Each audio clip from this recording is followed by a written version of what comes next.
Un jour, j'ai eu le privilège de prier avec un professeur. C'était un professeur émérite, un homme hyper intelligent. On a prié pour lui, Dieu fait miséricorde, il sortait du coma et il avait perdu toute la connaissance, mais Dieu a fait grâce, il a tout récupéré. Et quand il est vraiment sorti de l'hôpital, je devais le voir, l'accompagner et prier avec lui. Le premier jour où on devait commencer à prier, je l'ai exhorté, je lui ai montré qu'il fallait prier. Et puis nous sommes arrivés au moment de prier. J'ai donné les yeux de prier et je me suis rendu compte que je priais seul.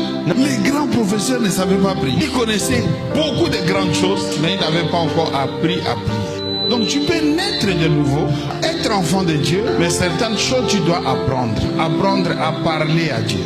Beaucoup de gens aiment prier. Très peu prient bien. Il y a des gens quand ils prient, je l'écoute, je dis cette personne prie comme ça, parce qu'elle est loquace.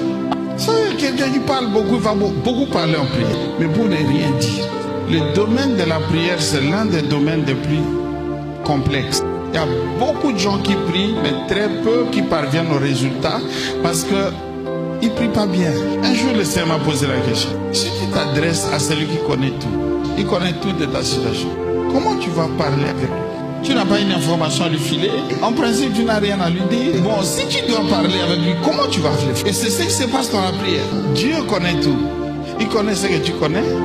Il connaît ce que tu ne connais pas. Et toi, tu t'approches de lui pour parler. Tu dis quoi? Du coup, quand on comprend les choses de cette manière, ça change notre approche de Dieu dans la prière. Je sais que je ne dois pas être journaliste parce que je n'ai aucune information. Mon attitude dans la prière sera différente. Alors je peux dire à Dieu, je ne sais même pas pourquoi je souffre. Je ne sais même pas qu'est-ce qui m'arrive.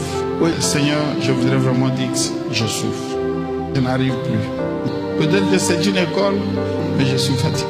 Si tu estimes qu'on va continuer, il faut me fortifier. Mais vraiment, fais quelque chose pour moi. Vous voyez cette façon de prier? Parce que je traite avec quelqu'un qui me connaît, qui sait ce qui se passe, qui connaît mieux que moi. Je ne parle pas pour l'informer. Je parle avec quelqu'un qui ne fait que ce qu'il veut. Et ça, c'est l'une des choses caractéristiques de Dieu. Le chef de l'État peut ne pas vouloir, mais on peut faire pression sur lui. Mais Dieu, s'il ne veut pas, il ne veut pas. Personne ne peut le contraindre. Où est-ce que tu vas l'amener? Mais quand tu t'approches de quelqu'un comme celui, quelle sera ton attitude en prière? C'est pourquoi je supplie Dieu, la supplication. Je dis à Dieu, Seigneur, aie pitié de moi. Veuille me faire grâce dans cette affaire. Je m'humilie devant Dieu, j'implore sa miséricorde. Mais je ne montre pas ma justice. Non, tu comptes mes offrandes, compte mes dîmes. Seigneur, compte moi. Non, je supplie Dieu. Je dis à Dieu, Seigneur, ne regarde pas que je suis pasteur. Ne pense pas à tout ça.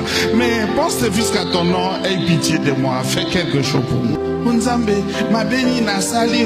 Il faut jamais amener Dieu sur ce terrain. Parce que la Bible dit, il trouve de l'iniquité même chez les anges. Donc le niveau de perfection de Dieu, le niveau de perfection de Dieu est très élevé. Apprendre à prier.